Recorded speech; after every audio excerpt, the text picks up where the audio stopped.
like a Hellcat.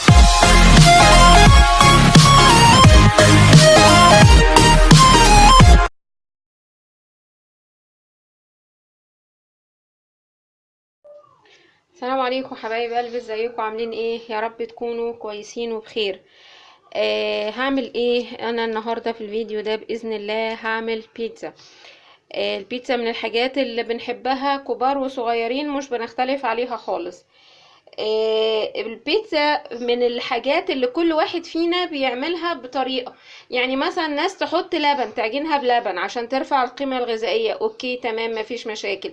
ناس تحط عليها بيض، وناس بتحط عليها زبادي، كل ده بيعلي القيمة الغذائية. لكن في الاخر يا جماعة دي افتكاسات من عندنا. البيتزا الايطالي اللي زي ما بيقول الكتاب مية ودقيق وخميرة وملح وسكر وزيت زيتون. عايزة ترفعي التيست بتاعها شوية، بتحطي توم باودر وبصل باودر. ترفعي التيست شوية، بتحطي حبة زعتر على روزماري. عايزة تخلي اللون بتاعها مثلا وردي شوية، بتحطي بابريكا. بس دي الحاجات اللي احنا نعرف اللي هو اللي احنا نلعب فيها. لكن عجينة البيتزا الأساسية ولا بيض ولا زبادي ولا لبن ولا أي حاجة. طب ينفع نستبدل زيت الزيتون بزيت ذرة عادي؟ ينفع جدا. مفيش مشكلة. انا شخصيا النهاردة ما عنديش زيت زيتون خلصان من عندي، فهستعمل زيت الذرة العادي، لكن الاساس زيت زيتون بس. يبقى الاساس في البيتزا الايطالي دقيق، زيت زيتون، خميرة، ملح، سكر بس. اي حاجة تاني ارفعي ايدك عنها لو انت عايزة تعمليها ايطالي زي ما بيقول الكتاب. تمام. فتعالي بقى نسمي الله كده ونشتغل ونعمل بيتزا خفيفة بسيطة كده، اي واحدة مبتدئة داخلة المطبخ تعرف تعملها. الطبق اللي هشتغل فيه اهو. عندك عجان اشتغلي بالعجان، ما عندكيش اشتغلي بايديكي زي كده.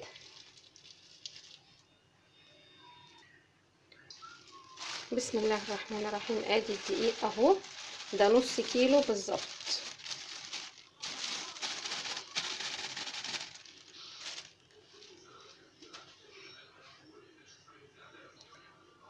هضيف عليها، انا هعلي التيست بتاعها شوية، ده زعتر على روزماري، رشة بسيطة كده خالص، رشة بس كده يعني مش كتير. ورشة برضو توم باودر، رشة بسيطة، ورشة بصل باودر. لو عايزة تعرفي المعيار رشة اللي هو ازاي، يعني قولي مثلا ربع معلقة توم باودر وربع معلقة بصل باودر، واقل منهم شوية زعتر على روزماري.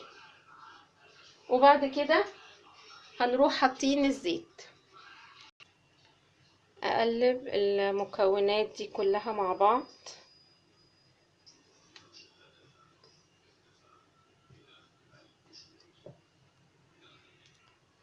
وهروح حاطه معلقه ملح. طب ليه الملح مع الخميره مع السكر؟ ده بيسرع من عمليه تفاعل الخميره. فاهماني ازاي؟ اقلب برضو كله كده عشان كله يختلط في بعضه.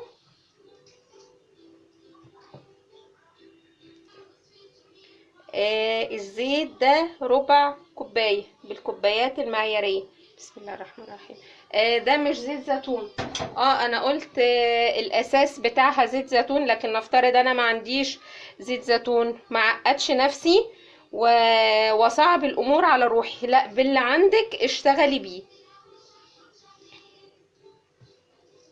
اقلب كده كله يختلط في بعضه. طبعا انا هشتغل بايديا بس لسه لما احط الميه.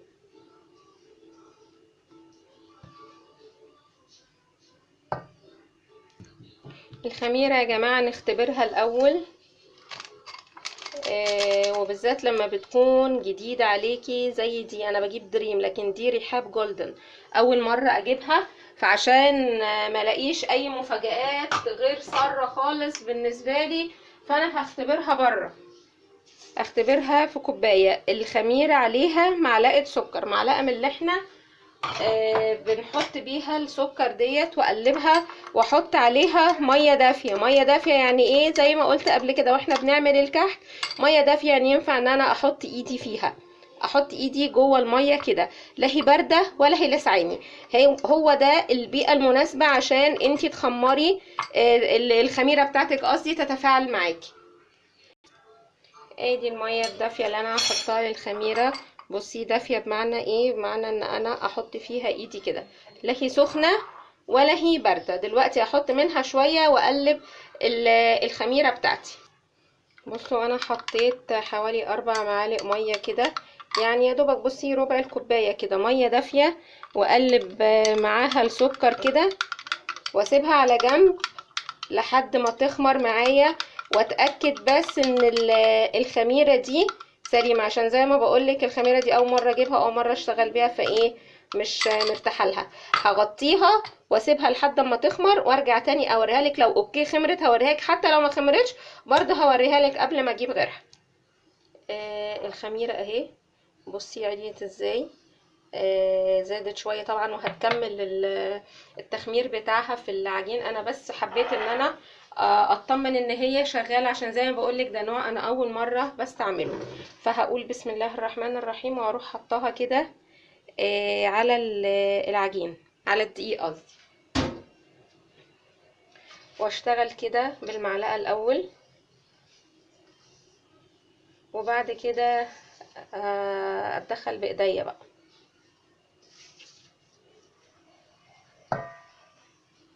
احط لها، لان هي كده دلوقتي هي ناشفه، هي لسه محتاجه ميه، فدي ميه دافيه. نحط بقى شويه شويه كده لحد ما العجينه بتاعتنا تلم معانا.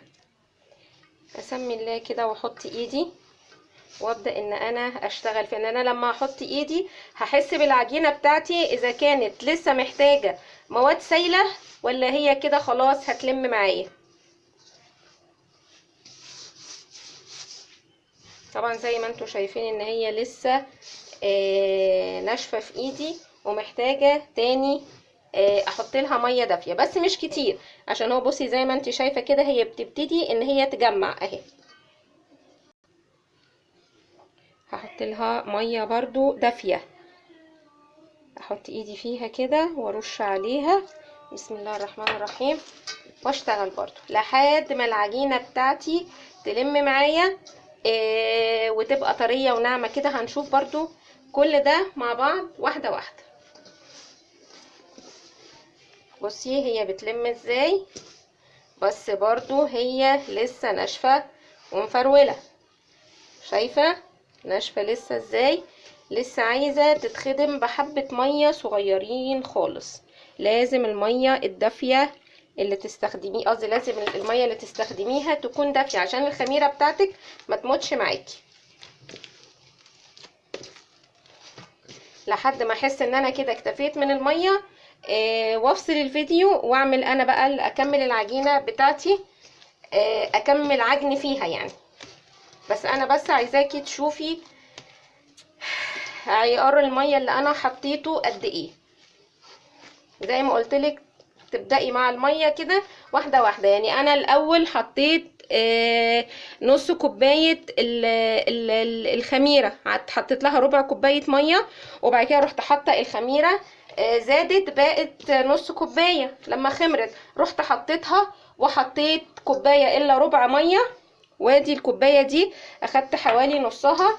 في الاخر خالص هنقول اخدنا ميه حوالي قد ايه. وزي ما بقولك كل مره يعني انا مثلا لو حطيت نص كيلو دي وحطيت عليه كوبايه ميه، ما تاخديهوش قاعده، لان ممكن الدقيق معايا يكون غير الدقيق اللي انتي جايباه. فاهماني ازاي؟ يعني تبداي الاول مثلا بنص كوبايه ميه على النص كيلو دقيق، وتطلعي مع الميه سنه سنه لحد ما تاخدي عجينه يابسه. حتى لو انت لسه مبتدئه وانت سوري، على عجينه طريه، حتى لو انت لسه مبتدئه هتقدري تعرفي ان هي العجينه بتاعتك كده خلاص مش محتاجه ميه. بصي زي ما انت شايفه كده وانا بتكلم معاكي العجينه لمت نفسها، لكن بصي لسه ناشفه شويه، لسه محتاجه بق ميه بسيط جدا ان هو يتحط عليها. بسم الله الرحمن الرحيم. بس كده خدت حبه كده في قبضه ايدي وهعجن بيها زي ما انت شايفه كده. افضل اعجن في العجينه لحد، بصي الميه عامله ازاي، بصي عامله في الطبق ازاي، ليها لون كده. لا هفضل اعجن بقى لحد هي العجينه نفسها ما تشرب الميه بتاعتها دي وتسيب لي الطبق زي الفل.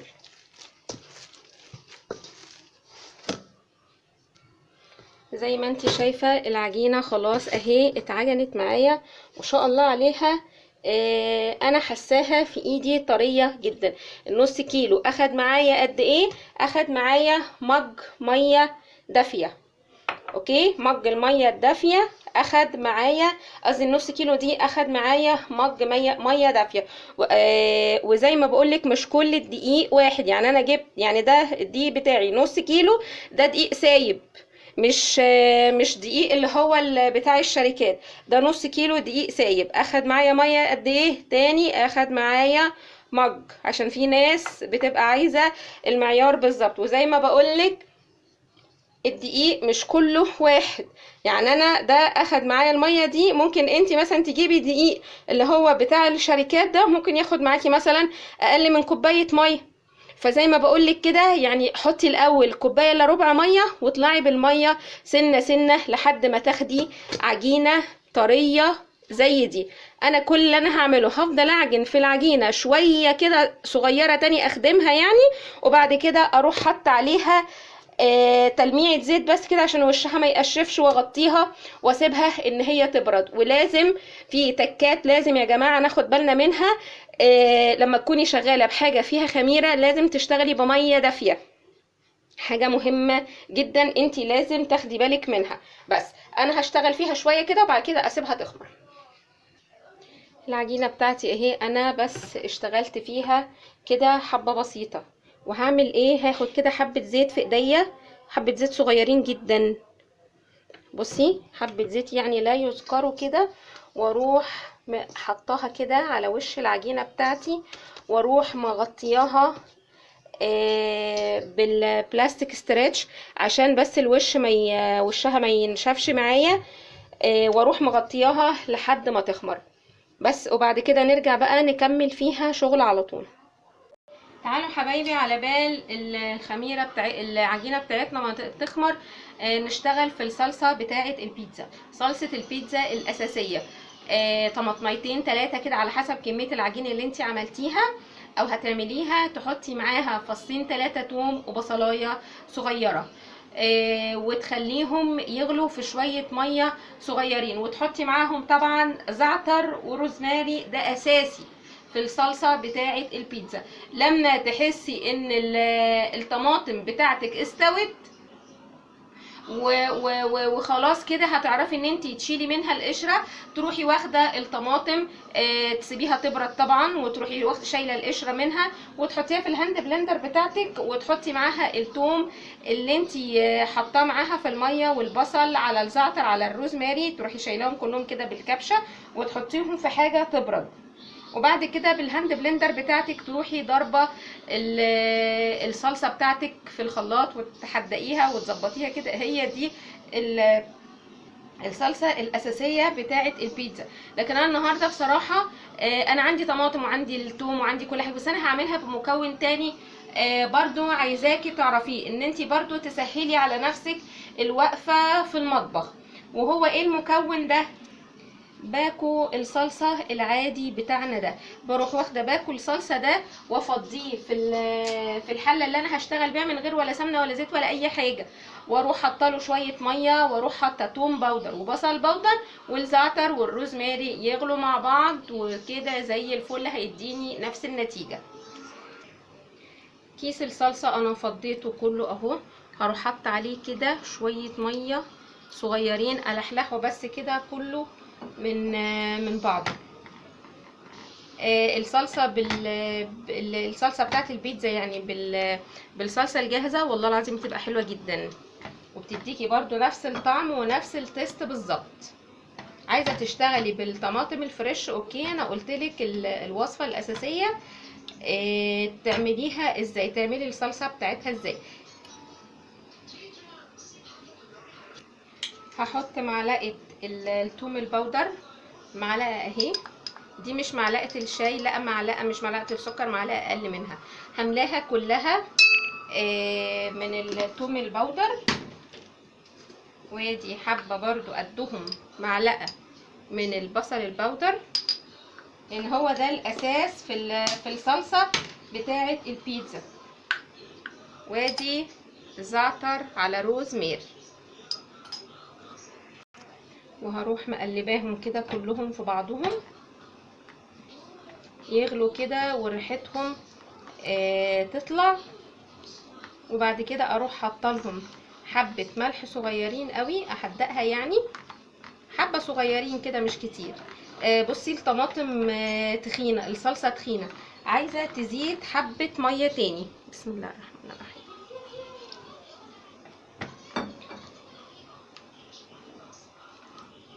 كل ما هتغلي ولو لقيتها تاني محتاجه برضو احط لها حبه ميه، ما فيهاش اي مشكله خالص. ريحتها بدات تطلع، ريحتها حلوه قوي. الثوم البودر والبصل البودر والزعتر بيدوها ريحه فظيعه تحفه. وبشوف ناس بيستبدلوا الطماطم دي، الخلطه دي كلها يعني وصفه الطماطم دي كلها، ويحطوا على وشها كاتشب. طعمه ايه بصراحه ما جربتش، ما عملتهاش قبل كده، ما غطيتش وشها قبل كده بالكاتشب. بصي السمك ده كده اهو، ده كده حلو جدا. هسيبها بقى تغلي شويه واقفل عليها، هي كده خلاص مش محتاجه مني اي حاجه تاني. هضيف لها بس حبه ملح مش اكتر من كده. بصي الخميره العجينه ما شاء الله، الله اكبر، خمرت ازاي، حجمها تضاعف كتير. وانا زي ما قلتلك مغطياها بالاسترتش راب دوت، البلاستيك راب سوري، عشان وشها بس ما ينشفش معايا. هي بقى على بال ما خمرت انا كنت عملت ايه، كنت عملت لها الحشوه. ده فلفل الوان احمر واصفر، ودي شرايح طماطم. الطماطم مهمه قوي ان انتي تروحي قاسمه الطماطمايه بالنص كده بالطول كده، الطماطمايه بتبقى كده تمام كده مقفوله، لا احنا قسمناها بالطول كده، وفرغت القلب بتاعها من جوه بايه، بالمعلقه، ورحت مقوراها كده. طب لازم كده عشان القلب ده بيبقى فيه ميه، القلب اللي جوه هنا ده بيبقى فيه ميه، بينزل لي سائل في العجينه، وده انا مش عايزاه نهائي، انا عايزه اللحم بتاع الطماطم بس. وده الزيتون الاسود، طبعا مفضل ليها الزيتون الاسود اكتر من الاخضر، وانتي طبعا حره. وانا جايباه كده اللي هو المخلي ومتقطع. بالنسبة بقى لنوع الحشوة، نوع الحشوة عندك القماشة بتاعتها عريضة جدا جدا. انا شخصيا عاملاه بالسوسيس، الولاد طالبينها مني بالسوسيس. لو انت عايزة تعمليها كده بالسوسيس ما ينفعش تشتغلي بيه وهو ني، لازم الاول يا تاخديه سلقة حلوة كده 10 دقايق على البوتاجاز، هتبصي حتى تلاقي المية بتاعته لونها غير، هو كده نزل الزفارة بتاعته اي لون فيه في المية، انا مش بحب اشتغل بيه كده. او تاخديه تشويحة في الزيت، يا كده يا كده. لكن ان انت تشتغلي بيه ني كده خالص زي ما انت جايباه من عند الراجل، لا طبعا ما برجحش الخطوه دي خالص. ممكن تحشيه بقولك زي ما انا عملت كده، او تحشيه ممكن تحشيه شاورما لحمه، تحطيه قصدي على وشها مثلا شاورما لحمه، او شاورما فراخ، او لحمه مفرومه، او جمبري، او تحطيه سلامي، او تعمليها فاضيه خالص كده بالخضار، او تعمليها بالبسطرمه الحشوه او بالتونه الحشوه بتاعتك. شوفي ولادك بيفضلوا ايه واعمليه الحشوه يعني، ابدعي بقى فيها زي ما انت عايزه، وزي ما اولادك بتحبوا، وزي ما هم طالبين منك. بس كده. دلوقتي بقى انا هسمي الله واطلع العجينه، ونبدا بقى ان احنا نشتغل ونقفل البيتزا بتاعتنا. ادي الصينيه بتاعتي اهي. مفيش مانع ان انتي تروحي دهنه الصينيه بتاعتك مسحه زيت بسيطه جدا، بتامني نفسك بس ان هي ما تلزقش معاكي. هي طبعا مش هتلزق بس يعني امان. وادي العجينه، بسم الله الرحمن الرحيم، بشيل من عليها البلاستيك، وهسمي الله كده. اهبط بس كده العجينه بايديا، اهبطها كده بس شويه. بصي هي عامله ازاي، ما شاء الله عليها، مفتحه وجميله. بصي فل، بصي عامله ازاي. طبعا انا حساها بايديا اكتر.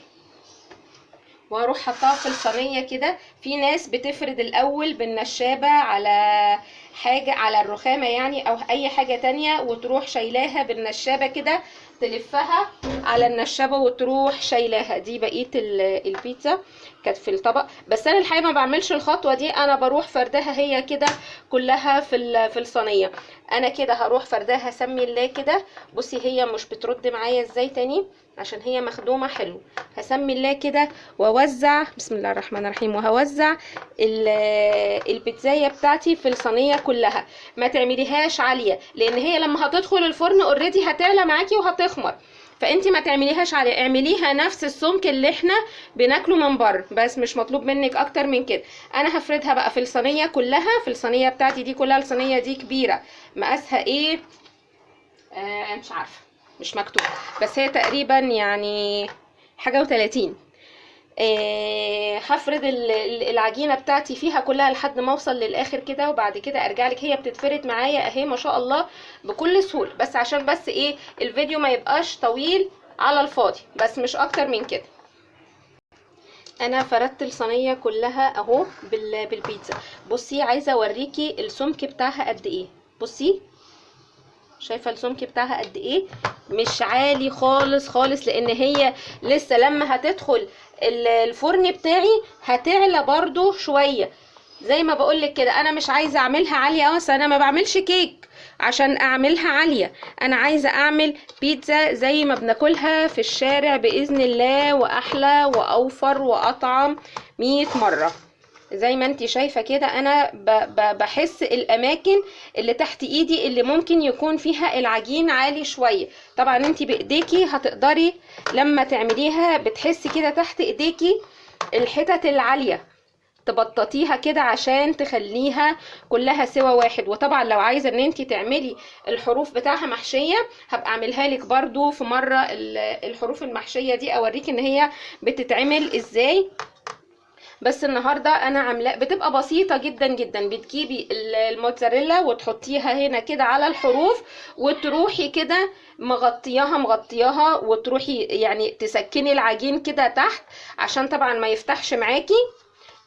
وتبقي انت كده عملتي الاطراف بتاعتها محشيه، برضو بتبقى حلوه وبتبقى مبهره قوي للولاد. بس انا النهارده الحقيقه عاملاها لهم كده من غير اي حاجه. تعالي بقى كده نحط الصلصه بتاعتنا.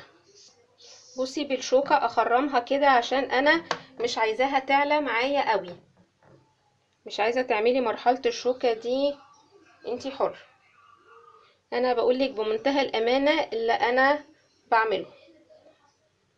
هو الشوكة مش هتمنعها برضو ان هي تخمر وتعلى برضو شوية، وهنشوفها برضو.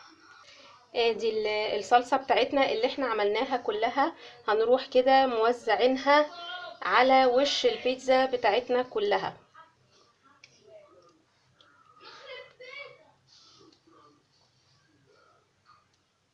انا وزعت الصلصة على وش البيتزا كله. هو يا دوبك الكيس على قدها، الكيس ده اللي هو ابو 2 جنيه. وزي ما بقولك لو انت عايزة تعملي طماطم فريش زي ما قلتلك كده الطريقة بالظبط. هروح حاطة على وشها كده حبة جبنة رومي، مش كتير طبعا عشان ما تحدقش، بس الجبنة الرومي بتديها طعم حلو قوي كمان.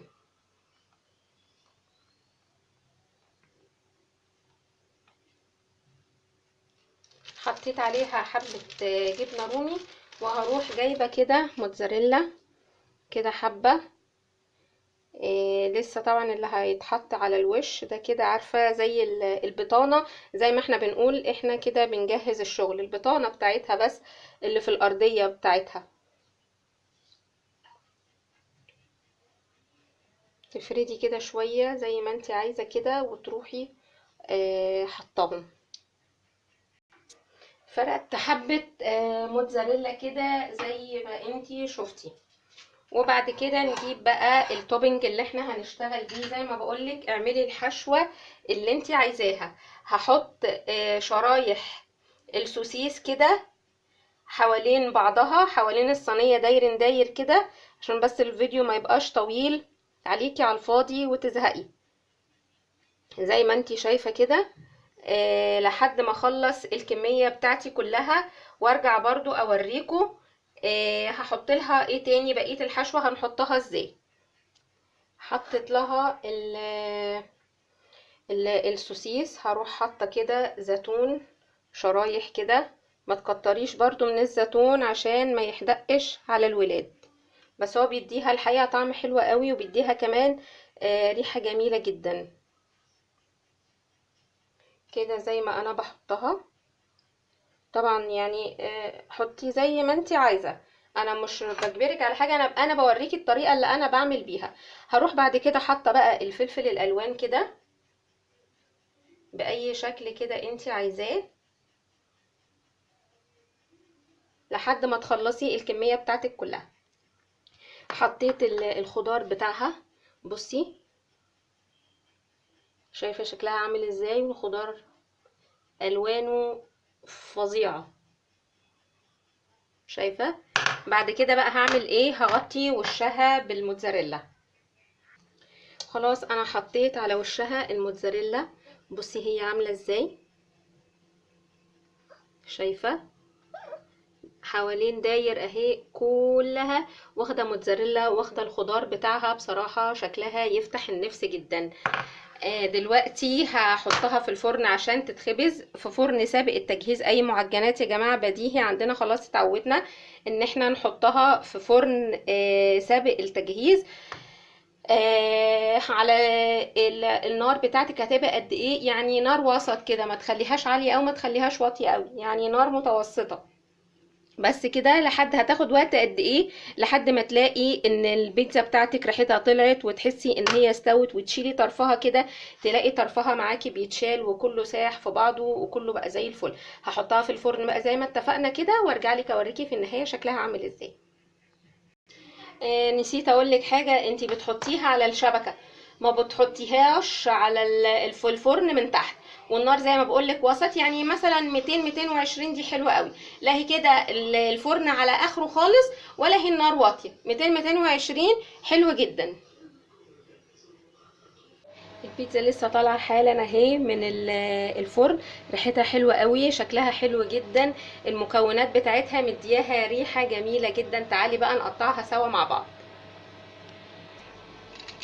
انا قطعتها كده سلكتها بس من بعض بالعجله بتاعه البيتزا، واسمي الله كده واروح شايله خرطه.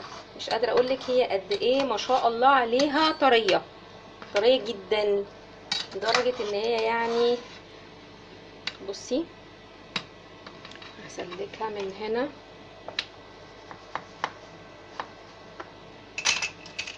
بصي عامله ازاي، بصي شكل البيتزا عامل ازاي، بصي السمك بتاعها حلو جدا جدا جدا. لا هي تخينه سوري وقعت، لا هي تخينه ولا هي رفيعه، هو ده السمك الممتاز جدا جدا للبيتزا زي ما احنا بنجيبها من بره شايفه. تعالي بقى نقطع حته كده مع بعضينا ونشوفها برضو من جوه.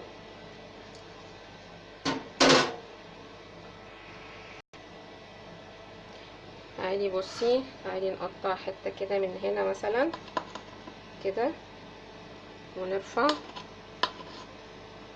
شايفه عامله ازاي، ريحتها كمان جميله جدا جدا جدا. ده كان الفيديو بتاعي النهارده، فيديو البيتزا البيتي البسيطه. بصي الجبنه بتاعتها بتمط ازاي ما شاء الله. البيتزا البسيطه اللي تقدري في البيت تعمليها بكل بساطه، مفيش احلى من كده ولا في اطعم من كده. زوقيها واعمليها زي ما انت عايزه، حطي لها الحشوه بتاعتك اللي ولادك تحبها واللي تفضلها. طبعا ولادي بره عاملين فرح مش قادره اقول لكم عامل ازاي، وقاعدين يقولوا يا ماما اختمي الفيديو بسرعه عايزين ناكل، لان هي فعلا ريحتها مغريه جدا. يا رب الفيديو النهارده يكون عجبك، واكون قدرت اوصل لك طريقتي في البيتزا بكل سلاسة. يا رب ان شاء الله كده الاقي منك لايك وشير كتير جدا من فضلكم. انا فعلا عندي مشكلة في عدد المشتركين، من فضلكم اللي يشوف الفيديو بتاعي ويشوف القناة بتاعتي يدخل ويشوف المحتوى بتاعها، والله العظيم هيلاقي ان هي محتواها فعلا جميل، وهيحس ان هي فعلا القناة دي جديرة ان هو يشترك فيها. قلة الاشتراك يا جماعة محبطة جدا جدا جدا، فبليز من فضلكم اللي يشوف القناة بتاعتي من فضلكم لايك وشير، وبعد اذنكم ينورني بالاشتراك فيها.